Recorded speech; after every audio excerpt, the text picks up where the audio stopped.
What's going on, guys? It's Aaron here with High Five Guys, and we are back doing another ATV review, this time of the 2013 Honda Foreman 500. Honda originally introduced the Foreman class of ATVs in 1995 with the TRX 400.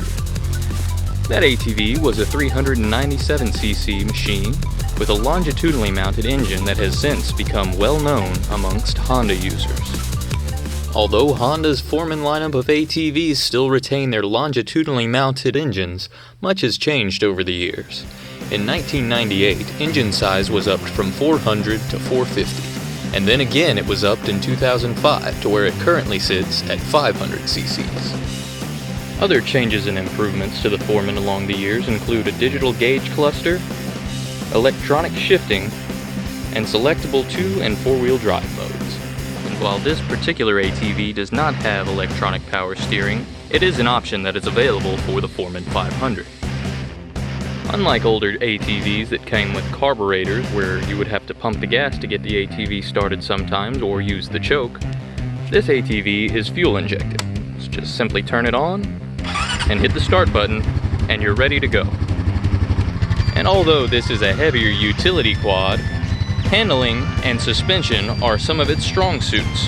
You can ride it aggressively without flipping over or bottoming out. Although I wouldn't suggest trying to jump.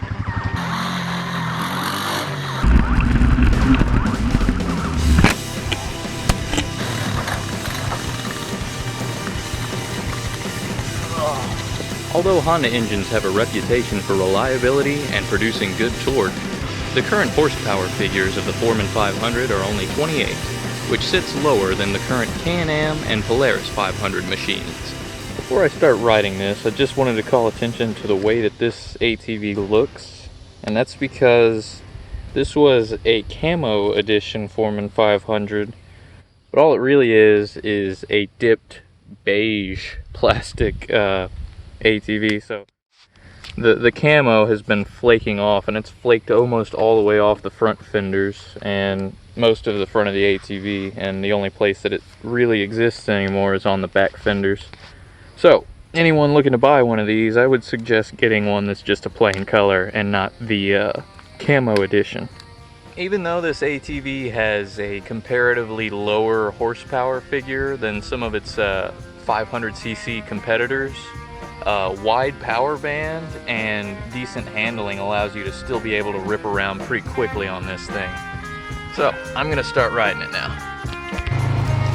To start things off with the Foreman 500, I'm going to go through one of the backwood trails area near where I live. Just because it offers a lot of different terrain. You've got mud and water, you've got deeply rooted areas, and tight corners. So you can really put the Foreman through its paces and tell what it's going to be like for average trail riding. Now this vehicle still has its stock tires, but as you can see, it's able to go through mud pretty easily. It never had a problem getting stuck. You just put it in 4-wheel drive and it pulls itself through. The suspension was a little bit softer than what I usually like, but I am used to sort of stiffer sports quads. But it's comfortable, and I guess if you're going to be riding long periods of time, this would be a very comfortable ATV to be riding on. But like I said, it's too soft to do anything like jumping, because if you jump it, that's whenever you'll find it will bottom out. But over ruts and deeply rooted areas like this right here, completely fine. And it was able to cope with it really easily. It got over and it never skipped a beat. It just kept moving forward and did so pretty comfortably. Well, the turning feel on the Honda is actually, like I was saying earlier, it's one of the strong points. The handling of this quad feels like a much lighter ATV. The turning is sharp and it feels light. You don't have to put very much effort into turning this thing to get it to the point where you want it to. And it's not top heavy. One of the characteristics of having the longitudinal mounted engine is that it sort of saves up weight, and they're able to mount the engine slightly lower than most of the competition is able to, and it gives you a very good center of gravity, so you don't feel like it's going to tip over on you ever. One thing that I would say that I don't really like is the electronic shifting. I've never really been a fan of it, but this 2013 model, it seems that Honda's made a lot of improvements, because early on in the electronic shifting fad that has sort of taken over, a lot of utility ATVs seem to have very unreliable electronic shifting. You would shift and get stuck between gears, or have the electronic shifting module go out altogether. And a good friend of mine who works in an ATV repair shop said that that was one of his main pet peeves, is that he gets a ton of calls about electronic shifting going out on, I want to say, around 2003 to 2007 era Hondas. This 2013, and I've ridden it quite a bit, and it's appeared in several of my other videos, it's never had any issues. So kudos to Honda for actually improving their electronic shifting. It's gotten way better over the years. This is a very good all-rounder ATV. You can ride it all day and stay comfortable. It handles very well for what it is. Well, you don't have to put that much input into the steering, and it's got the power and torque to be able to have fun with. So yeah, it's just a very good all-rounder.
So as you can see, for as large and heavy as this ATV is, it actually handles its weight really well, and it goes pretty quick. And at the beginning, I was sort of digging a hole over there in the sand. I had it in 2-wheel drive mode instead of 4, so the takeoff was a little slow compared to something lighter and 2-wheel drive. But other than that, this thing, it's a very nice utility quad. I usually don't really care for utility quads that much, but let me show you what I was talking about with the wide power band. I'm going to go ahead and put it in 4th now, and you just lug on it and it goes. Now if I was to do that in the Big Bear, it would not move away so quickly. But the Big Bear is slightly heavier and less powerful, so there is that. And it's always best just to choose your gears appropriately instead of trying to drive in the wrong gear.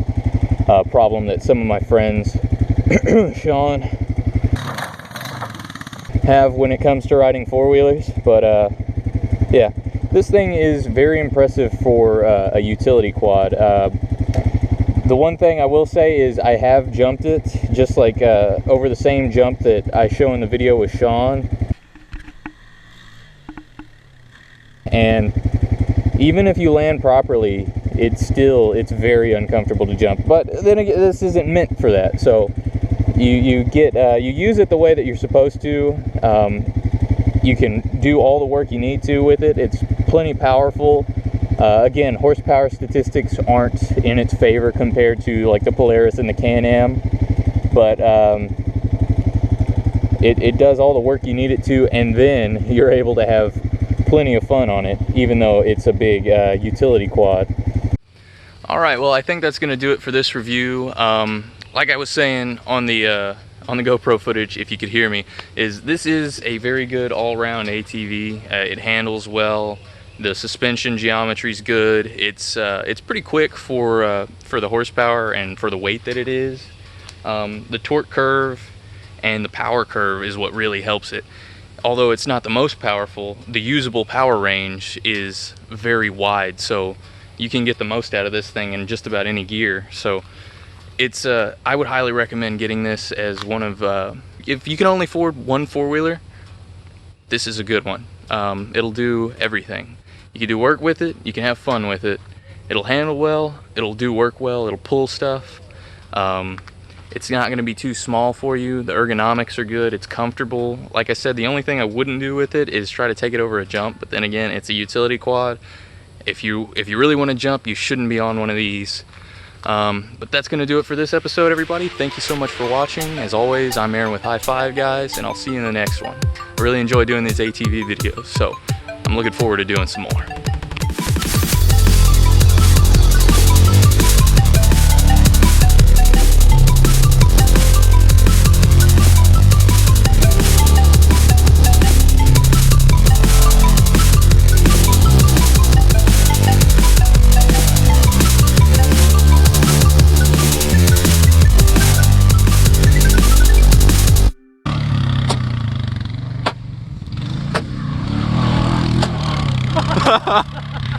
It bounced off his arm.